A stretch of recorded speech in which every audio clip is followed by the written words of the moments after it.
Gynaecological cancers मुख्यतया ovarian cancer, cervical cancer, uterus के cancer, vaginal cancer और vulvar cancer, ये सब कैंसर गायनेकोलॉजिकल कैंसर के अंतर्गत आते हैं। इन सब में कैंसर्स में बेसिकली जो लक्षण हैं वो मुख्य लक्षण, अगर ओवेरियन कैंसर की बात करें तो पेट जल्दी जल्दी भरा होना, खाने के बाद पेट बहुत भर जाना, एबनॉर्मल वेजाइनल ब्लीडिंग होना, ये सब लक्षण वेजाइनल कैंसर के लक्षणों में आते हैं।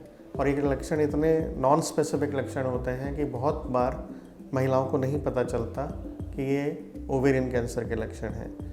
गैस्ट्रिक प्रॉब्लम या फिर पेट फूले होने की प्रॉब्लम्स की वजह से ये अक्सर नज़रअंदाज किए जाते हैं। यूट्राइन कैंसर में मुख्यतया जो लक्षण आते हैं उनमें भी पेट फूला फूला होना, गैस्ट्रिक ट्रबल होना, एबनॉर्मल वेजाइनल ब्लीडिंग होना, इस तरह के लक्षण प्रमुख हैं। अगर हम सर्वाइकल कैंसर की बात करें तो इसके मुख्य लक्षण हैं abnormal vaginal bleeding, post coital bleeding यानी कि सहवास के बाद ब्लीडिंग होना, और मेंस्ट्रुएशन ख़त्म होने के बाद भी पोस्ट मेनोपॉजल ब्लीडिंग हम जिसको कहते हैं, उसके बाद एबनॉर्मल ब्लीडिंग शुरू हो जाना मुख्य लक्षणों में से एक है।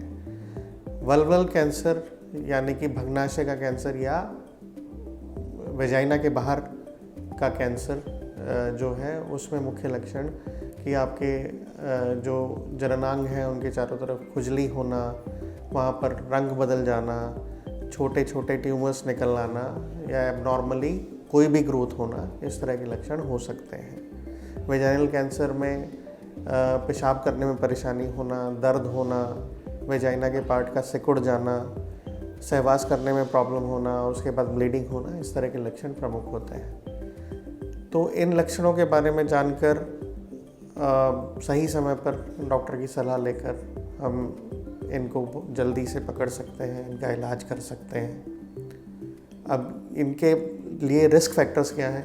रिस्क फैक्टर, सबसे बड़ा रिस्क फैक्टर जो है वो है आपकी लाइफस्टाइल का गड़बड़ होना।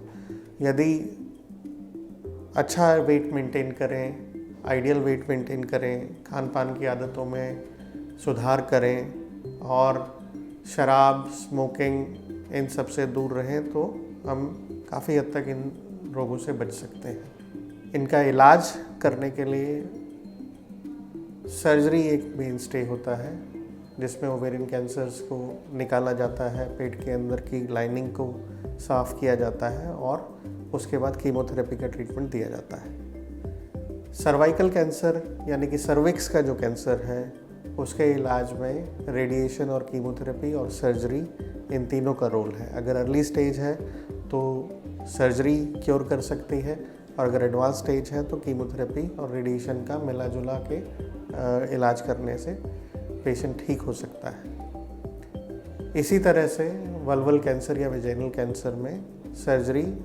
का मुख्य स्थान है, उसके बाद कीमोथेरेपी एडवांस स्टेजेस के लिए यूज़ की जाती है। तो इस तरह के लक्षण कोई भी होने पर अपने डॉक्टर से संपर्क करें और समय पर इसका इलाज कराएं। धन्यवाद।